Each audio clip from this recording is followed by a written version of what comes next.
Just type in D, I guess Notre Dame. Do you think Notre Dame is overrated? If you do, type in D inside the comment box. I love the movie Rudy, right? I have nothing against Notre Dame. I just think they're overrated, right? Max Tooney's saying D, and Chris from New Jersey, I see you inside the comment box. Everybody's saying D. All right. We got, I want to talk about Alabama's toughest road game. You got some tough road games. Not going to lie. Going to talk about the top Alabama duo. And a lot of these, I'm going to need your help. So I'm going to go to the undefeated on a lot of those. We got 89 up in the house as the show kicks off. We can get 89 thumbs up. I'd appreciate it. Kyle Henderson, Bama Football on YouTube, coming to you from Tuscaloosa, Alabama. We're going to talk about the top freshman other than Hollywood Ryan Williams, okay? And we're going to talk about J.R. Gardner, all right?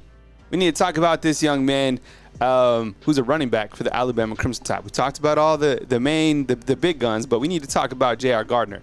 That'll be coming up later on the show. Remember, we're also on Spotify, okay? All right, leading off the show, we'll get into it. Hugh Freeze with some interesting comments yesterday. This was on the Marty and McGee show. Now, he did start off by saying, look, Nick Saban is incredible, but he also said this: I should have 4 wins against Nick Saban. Hold on here. All right, look, last year couldn't stop a 4th and 31, and I asked this on Facebook too. We have a Facebook channel, on TikTok, all that stuff, and I simply said on Facebook, I was like, what is Hugh Freeze's problem?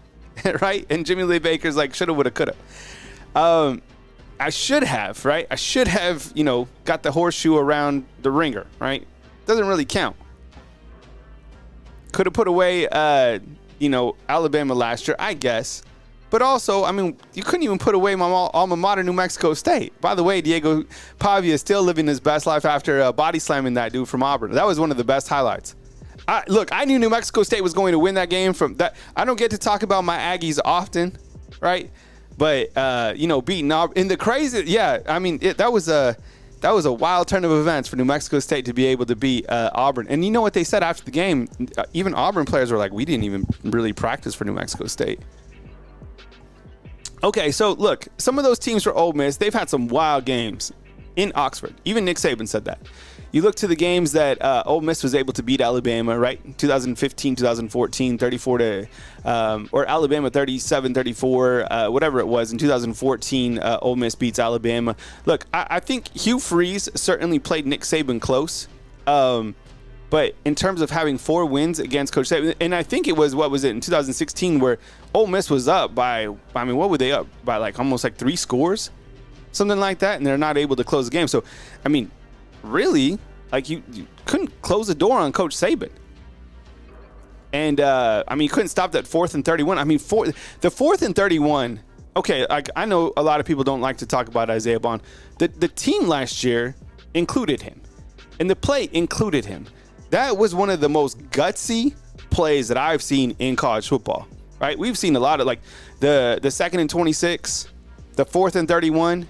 Man, the funniest thing was if you were watching, they did all the fan reactions. There's someone on TikTok, I forget his name. He does some great, fan reactions.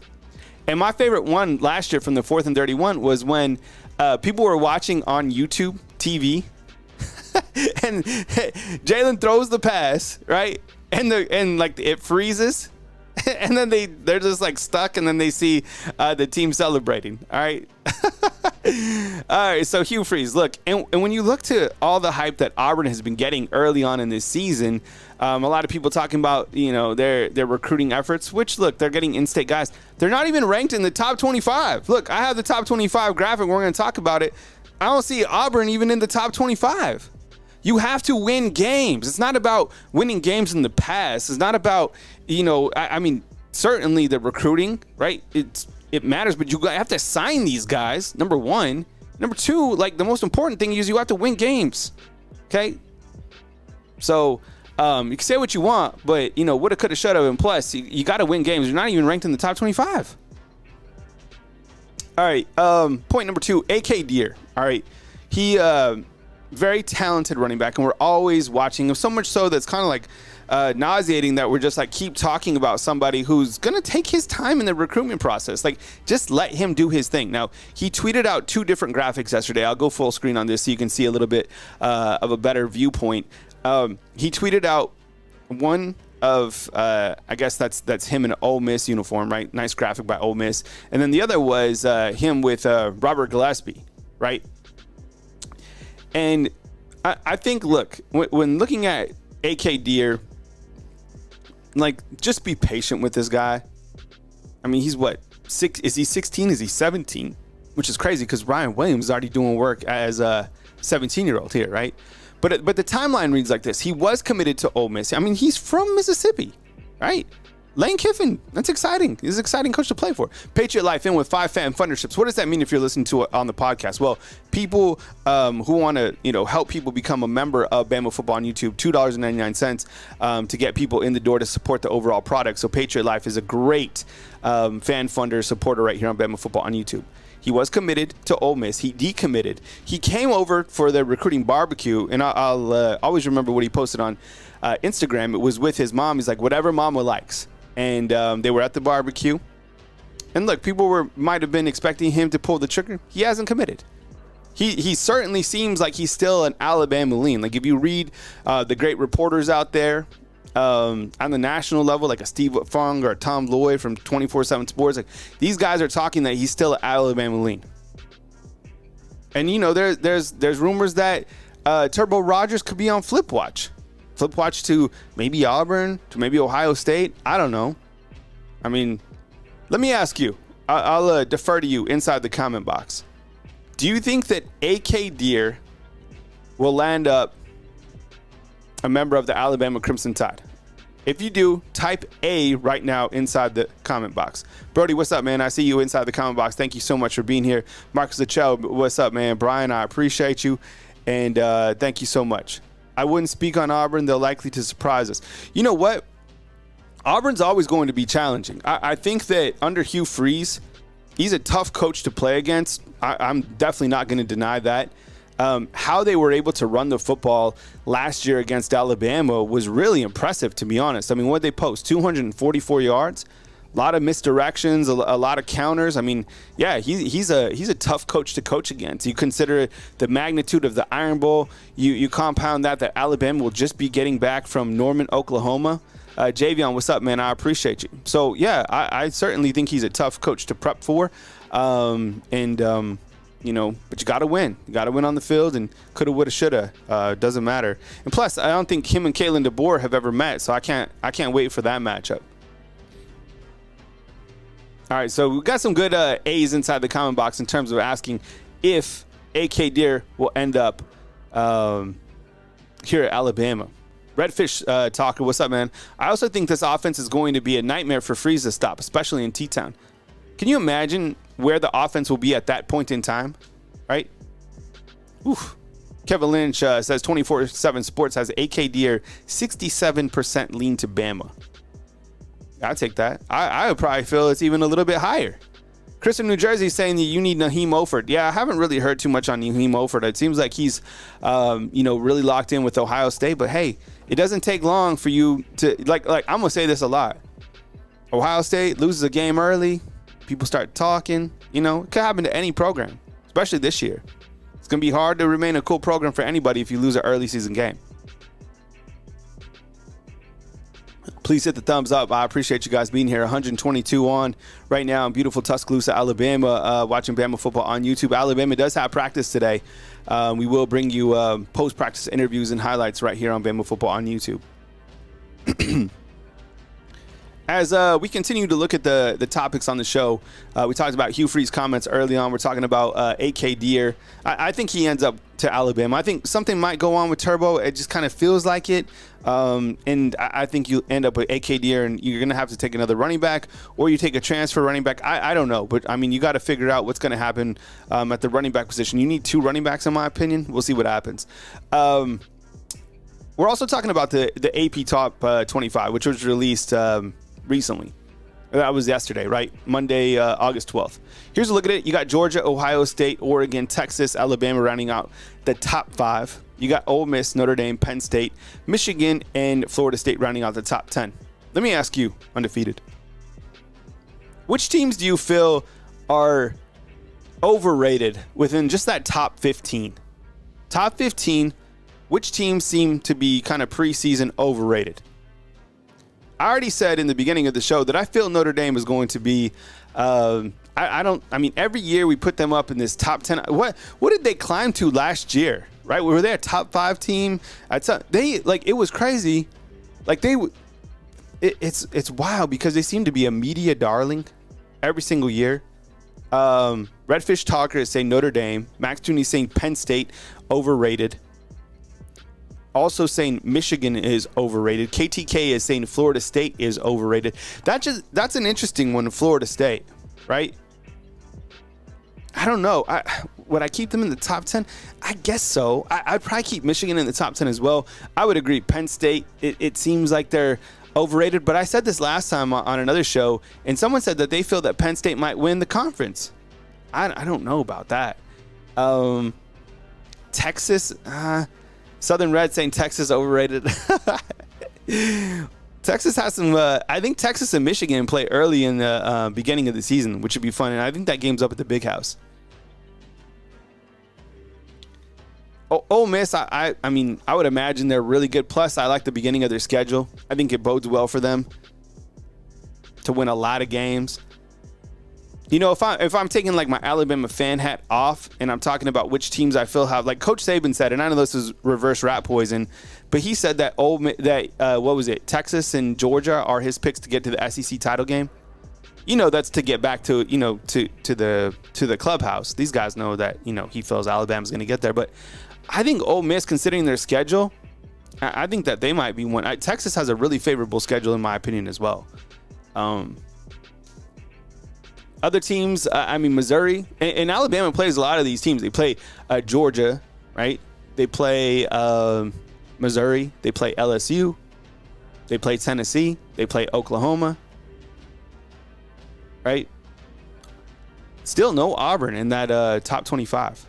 Appreciate the 140 of you guys watching right here on Bama Football on YouTube.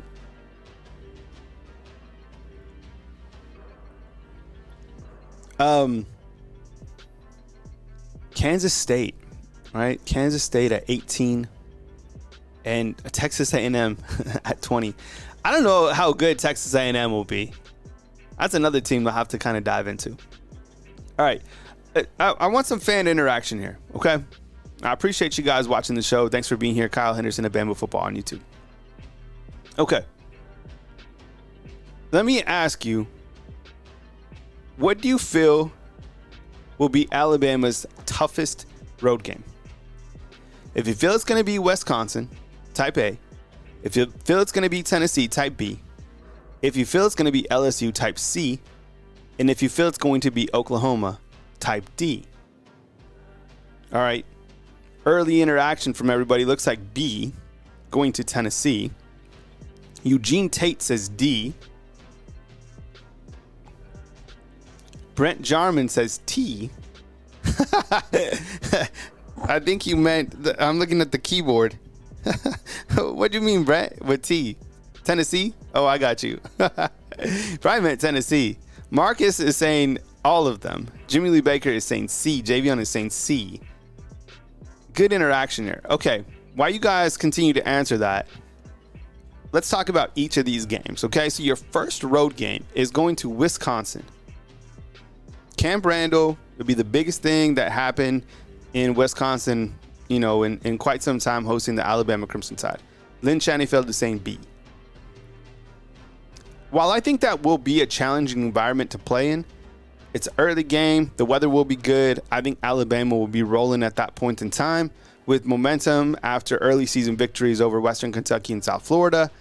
And I think that Alabama, takes it to Wisconsin. I really do. It'll be a tough place to play, right? On the road. And Jeff makes a good point. I mean, Luke Fickell, he's a really good coach. Probably an underrated coach when we talk about coaches in the Big 10 or the Big 25 or whatever it's going to be called. Good coach, seasoned quarterback. He'll have him ready to play. I think Tennessee will be really challenging. If I had to vote right here, I'll probably type C and then I type B. And then so I go C, B, D, meaning I think the most challenging road game will be LSU, then Tennessee, then Oklahoma, then Wisconsin. And here's why. I feel that since, look, Kalen DeBoer, for all the great things that he's done, there's no way that nothing can prepare you for playing in Death Valley other than playing in Death Valley. Same thing with playing in the Iron Bowl. You can hear about it, you can read about it, but when you go over there and play at the Iron Bowl, specifically at Jordan-Hare Stadium, I don't know what happens. It's just all bets are off. I don't know why. And I would imagine that LSU game is at night. I mean, it seems like all their games over there are at night. And I think, look, Brian Kelly, I don't think they'll have as good of a team as they did last year. But still, it's a challenging environment at Death Valley. It's super loud. The tailgate's crazy. Probably a lot on the line at this point in time. And I think, like Eric's saying, they have the players and the coaches to give Alabama a tough game. It's a rivalry game. We know that, right? The traffic is just mind-bending in Baton Rouge. The game on October 19th will be a game that, will be really Coach Kalen DeBoer's first road game in the SEC against a big-time opponent. I get it. You have an early season game against Vanderbilt, which is also in Tennessee, but it's not Knoxville. It's not Neyland Stadium. It's a challenging environment. The last time that Alabama went up there, they lost. The last time they went up to LSU, they lost, right? That was 2 seasons ago. Those will be tough games. Josh Heupel, who would have thought that Josh Heupel would be able to do a better job than Jeremy Pruitt at Tennessee? I thought when Jeremy Pruitt left to Tennessee that he kind of get them there. It's been Josh Heupel. He's been the best thing that's happened to Tennessee. And Brian Kelly is not doing a bad job at LSU as well. Now, we can't forget about the Oklahoma game on November 23rd. I think, and we go back and forth about this. A lot of you feel that this game isn't going to be challenging. I disagree. Inside the comment box, do you feel that this game against Oklahoma on the road will be tough? I just don't see why. I don't feel like this game's going to be a walk in the park. Does Alabama win this game 100%? But, I think playing on the road in Norman, it'd be another high-stakes game. Oklahoma's new to the SEC. And look, I don't know. Call me crazy, but I have some respect for Brent Venables. I don't know if they finished Vanderbilt Stadium or not. I know it was... weren't they practicing at high school for a little bit? I just think, and who knows? Look, I'll tell you what, the weather in Norman, Oklahoma in late November, it'll be freezing. I have no idea what time that game is, but I would imagine if you get a late kick against Oklahoma on the road, nighttime, it'd be tough. That game against Texas, too, that Red River rivalry game, that was fun to watch last year. There was a lot of intensity. I think it'll be a tough game in Oklahoma. So, for me, kind of rounding this out, I think it'll be toughest game will be LSU, then Tennessee, Oklahoma, then Wisconsin. Jimmy saying that Bama beats Oklahoma by 15. That might be the case. I think Bama has up and down a better team, better roster, but I just think on the road it'll be challenging. Zach in with the voting for Tennessee. I think Tennessee was the one that comes away the winner. Lawrence, what's up, man? I appreciate you being here, man. Congratulations on the PhD. That's what's up. LSU has to fully reconstruct their defense. Yeah. Man, those wide receivers last year were elite. My goodness. Quarterback was elite last year. That was a hell of a game. All right, we looked at the AP Top 25. How about this? I want more fan interaction on this. When you look, I was thinking about this, and type in a duo if I missed a duo or another duo that I was thinking about adding a wide receiver. I just don't know. I don't even know who the starters will be. Jordan, Hugh Freeze basically said that he should have been 4-0 against Nick Saban. That's what he said. What's up, Jordan? I appreciate you, man. Thank you for joining the show late. Let me know, Jordan, chew on that and give me your comments, man. He said he should be 4-0 against Nick Saban. Should have, right? Is there a duo that I missed? Or because I was thinking, I don't even know who the starting wide receivers will be. I kind of feel that the starters, will be Jeremy Bernard, Kobe Prentice, and Kendrick Law, but I don't know. I mean, what they were doing, I think there's a variety of starters. I mean, when this Sunday practice, it was Ryan Williams, Cole Adams, and Jeremy Bernard. So I don't know. But when we look to the top duos, this is what I came up with. Just, watching fall camp, I feel that, Jam and Justice is an elite tandem. Tyler Booker, Jaden Roberts, elite, right? The guard position. Deontay Lawson, Jahad Campbell. Shoot, I could have even listed Justin Jefferson right here, right? And then I feel that Keon Sabb and Malachi Moore, safeties, I think those guys will be now that I've been watching them, I was watching them on Sunday. Whew, man, that's a nice combo, man. Malachi Moore is looking really good. Okay, so now I want to ask you for some fan interaction. You guys type in what you feel will be the top Bama duo this year. Do you feel it'll be Jam and Justice, type A, Tyler Booker and Jaden Roberts, type B, Jahad Campbell and Deontay Lawson, type C, and Malachi Moore and Keon Sabb, type D? John Glass is like, Hugh Freeze is delusional.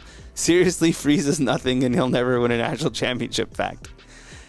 Jerome is saying A, B, C, and D in that order. So A, D, okay, B, and C in that order. All right, cool, man. Appreciate you. Thank you. Angel from Pigeon Forge is saying A and B. No, Jimmy, I was thinking about this. This is another tandem. I didn't add it because I know that Grant Nicholson didn't have the best scrimmage, but I was thinking about how about Grant Nicholson and James Burnup, right? Isn't that a good combo? I didn't know which wide receivers to add because I don't know who's gonna be starting at this point in time. Marcus is saying B and C. That's Tyler Booker and Jaden Roberts and Deontay Lawson and Campbell. Dude, okay, I know there's tandems across the country. It would be an amazing article by someone who covers national college football to put out their top duos. Right? I don't know. KTK, man, I'm telling you, this is hard. In terms of ranking these guys, this is how I'd have it, okay? This is my opinion. I would go with Tyler Booker and Jaden Roberts as my top duo on Bama coming back. I mean,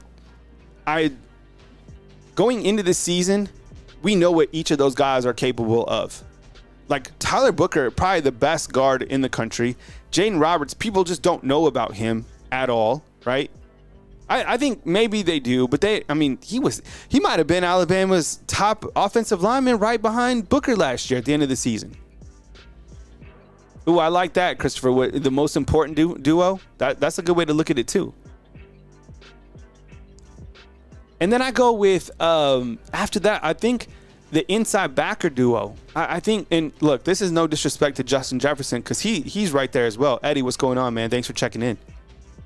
But man, Deontay Lawson, man, he's NFL. He's gone. Jimmy, you said it. You feel they're going to be 2 top 10 picks. Deontay Lawson and Jahad Campbell. There's a lot of NFL guys within these, 2, 4, 6, 8 names, right? All these guys will be in the NFL.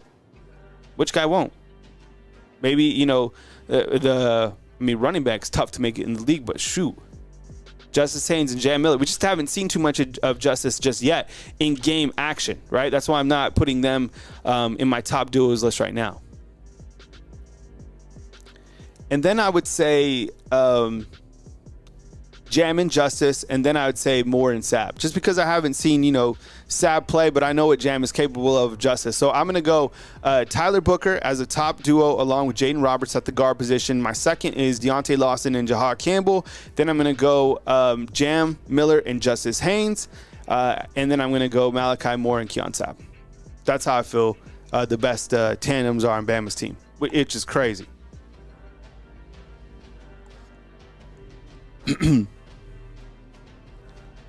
Angel from Pigeon Forge is saying Kyle, Booker and Proctor. Oh man, that's a really good one too, right? Tyler Booker and Caden Proctor next to each other.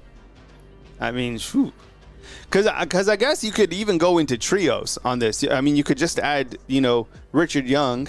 You could add Caden Proctor or Parker Brailsford. You could add Justin Jefferson, and you could add Malachi Moore. Right there's some trios. It would be crazy.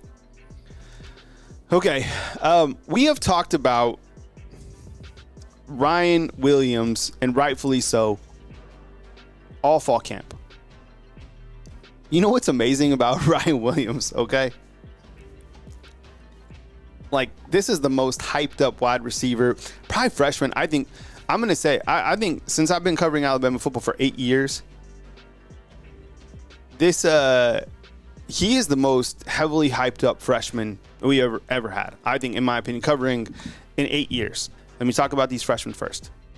Out of all these guys that you see currently on the screen, only one is in a position to start right now for the Alabama Crimson Tide, and that is Zabian Brown at the corner position. Opposite side is Damani Jackson, which is really incredible. He was starting for A-Day, okay? Currently, he has a small injury to his, I don't know if it's to his wrist, to his hand. All I know is that he has a club on his hand, and he was repping with the first team on Sunday. Now, during the scrimmage, he was with the threes only because of, the injury to his hand. I think if Alabama has a game this coming weekend, he's probably the starter. And I want to make something clear, too. When I was talking about Ryan Williams catching the touchdown pass, it was against Deshaun Jones. I have nothing against any of these players. I have nothing but the utmost respect for all of the players. But it is fact. Like, he did go one-on-one against Deshaun Jones, and he did catch a touchdown pass against him. Like, that physically happened. So, look, ACC or the SEC, it's hard. I mean, Ryan Williams is going to be that guy. But Zabian Brown, currently in the best position to start for the Alabama Crimson Tide, followed by Jaylen Mbakwe.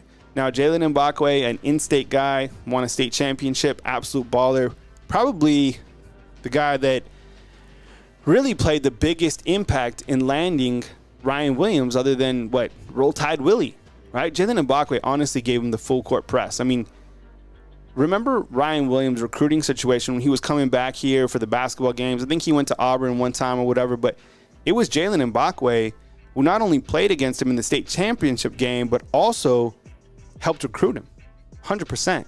He was getting reps with the ones during Saturday's scrimmage as well. I think he's ready to play. Jaylen Mbakwe, Zabian Brown, those guys are going to play this year 100%. I think after that, I would probably say Red Morgan will get the next amount of playing time, or Caleb Odom. Let's start with Red Morgan. Red Morgan currently plays the Husky position. The Husky position right now, he's the number 2 behind Devontae Smith, right? And you're only one play away. But Red Morgan got some very positive praise from the coaches. He's ultra talented and probably, a little bit underrated in that class of 2024. Caleb Odom, I like the story of this. When I saw him play on TV, he was elite. I couldn't wait for him to get here. And I can't wait till Caleb Odom is starting alongside Ryan Williams and Rico Scott or Amari Jefferson or Latsier Brooks come in, or Caleb Cunningham. Like, the wide receivers, man, there is, like, the depth is amazing at Alabama, and Caleb Odom is part of that depth. Now, he might not be in the first 6 for the wide receivers that are going to start, but I mean, he made probably the best play during the scrimmage, right? It was that one-handed snag that he had on the sideline from Austin Mack. I am glad that he moved from tight end to wide receiver. I want to see how fast his top end speed is, but in terms of like his ability to make plays, he has it. So, look, I think Caleb Odom, and I've asked before, and I asked during the springtime, who will catch more, passes this year or yards, Caleb Odom or Ryan Williams. I think if I asked that right now, it would be Ryan Williams 100%. But Caleb Odom, like, he's going to play too. Now, the last freshman that I want to talk about in this graphic is Zay Mincey. Zay Mincey is he was 5-star. He's the biggest corner, 6'3", and I think after Jaylen Mbakwe, he'd be next to get on the field. But I think that might change by the end of the season. As he continues to develop, Zay Mincey, who knows? I mean, this guy will I think he'd probably be a starter next year. He's like, Zay Mincey is the guy. I think Zay Mincey will play in the NFL. I mean, you come to Alabama to play in the NFL, but I think Zay Mincey, looking at his body type, 6'3", 200 pounds, the way he runs, physical attributes, man, that guy's got it. Zay Mincey's, man, if you were buying stock right now, buy all of the Zay Mincey stock that you can. Right? See, Eric D is saying the same thing, man. Like, I feel, man, Eric, like as he develops, I can't even imagine where this guy is by like, I don't know, November, right? He'll be here for almost a year. All right, let's. I wanted to highlight this young man. This is a baller, okay? J.R. Gardner. So yesterday on my show, I made a mistake. Well, let's rewind. On Sunday, I went to the open scrimmage, and there was a running back that caught my attention. And because Jan Miller wasn't playing and didn't see a lot of Richard Young. So it was kind of, it was 11 on 11. And look, they were probably running like 80%. They weren't even tackling. Weren't even showing that much. Anyone in the universe could have went to that open practice. But this young man, number 41, I saw a running back hit the hole, and it was like right between the tackles, and he made a couple people miss. And he got to the second level, and he kind of kept on going. I thought it was Daniel Hill. Okay. I was corrected, and I made a mistake. I'm sorry about that. It was number 41, J.R. Gardner. So then I dove into it because I like his game. So he's a running back. He impressed. I think he had even a touchdown during the scrimmage. And golf shoes. That's my bad. I do the graphics too, so I'm clearly not perfect. Golf shoes. Gulf Shores. I'll update that. But he's 5'11", 185 pounds out of Gulf Shores, not Gulf Shoes. He's a walk-on. Last year he played against Chattanooga, and I think he had a touchdown in the scrimmage on Saturday. So props to this young man for continuing to work hard. Can't wait to see. And look, a lot of these guys that walk on, like there was a walk-on a couple years ago. It was another running back. I think it was Jonathan Bennett. Jimmy, that's where you're at. The Gulf Shoes, man. Do you remember? Was it Jonathan Bennett that was here? Man, the guy was an absolute monster. But he never played. And then I actually got in trouble because I asked about him one time. Like, he was looking good as well. And one of the SIDs at Alabama was like, just focus on the players that are actually going to play. But I thought he was nice. Remember? I think his name was what? Jonathan Bennett? Was that who he was? Oh, man. All right. So there was some of you who came in late, and Hugh Freeze had the comments. This is what we started out the show with. He said he should have had 4 wins against Nick Saban. We kind of dove into that, and he kind of made fun of Coach Hugh Freeze. But look, I think we all know that under Hugh Freeze, look, they've had some wild ones against Coach Saban. He's never faced Coach Jaylen Mbakwe. That game is going to have a lot on the line at the back end of the season. Can't wait to see it take shape and see what's on the line. Usually you have I think the way that Alabama's schedule works, isn't it Mercer, then Oklahoma, then Auburn? So those are tough back-to-back games. You go on the road to Norman, then come back here and play in the Iron Bowl. So you look at the coaches that Jaylen Mbakwe will have to face in the back end of the season. It's challenging. Eli Drinkwitz, Josh Heupel, Brian Kelly, Brett Venables, Hugh Freeze, and then after that, let's say Alabama's number 1 or number 2 at this point in time during the SEC rankings, then you have to play the next game. I don't know, let's just say it's Steve Sarkisian or Kirby Smart or Lane Kiffin. Like, that's a hell of a stretch at the back end of the season.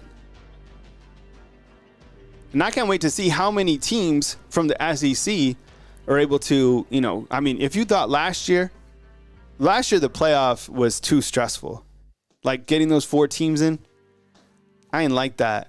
It felt wrong. The way that they did the playoffs it felt dirty. Florida State was like suing people. But it was like, I didn't like that. How many people have blocked Bipolar? I didn't even see Bipolar inside the chat. Is he an Auburn fan or something? But it's going to be a hell of a backstretch for the Alabama Crimson Tide on that back end. So I just wanted to kind of bring that to your attention today. So we covered Hugh Freeze's comments. We talked about AK Deer. We talked about the AP football rankings. Bama's number 5. I think they're number 5 in the coaches poll as well. Toughest Bama road game.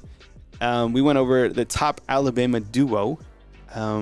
We talked about the top freshman other than Hollywood, Ryan Williams. And we explained who J.R. Gardner is, and he's from Gulf Shores, not Gulf Shoes. So that's what we got today on the show, and I appreciate you guys calling in. Tomorrow I'll open up the phone lines, and I'll take your guys' call. Remember, Alabama has practice today on Tuesday, and we'll upload those press conferences and highlights your way. They'll have another scrimmage on Saturday. We will keep you posted as news comes in right here on Bama Football on YouTube. Remember, we're on Spotify. We're on Facebook, TikTok. I don't have an Instagram. I have a personal Instagram, Mr. Kyle Henderson. I don't even post. But you can follow us on those platforms, but check it out on Spotify if you're driving around or whatever. And then news as it happens. So, breaking story, I'll be live. And every single day, Monday through Friday at 9 a.m. It seems to be a good time for me to be able to get on and, communicate and have my shows right here on Bama Football on YouTube. So I appreciate you guys being here, rocking with me this morning on Bama Football on YouTube. Thank you very much for becoming a fan funder of the show. Only $2.99 to support the product. Yes, Brent, I'll be. I got you covered on game day for sure.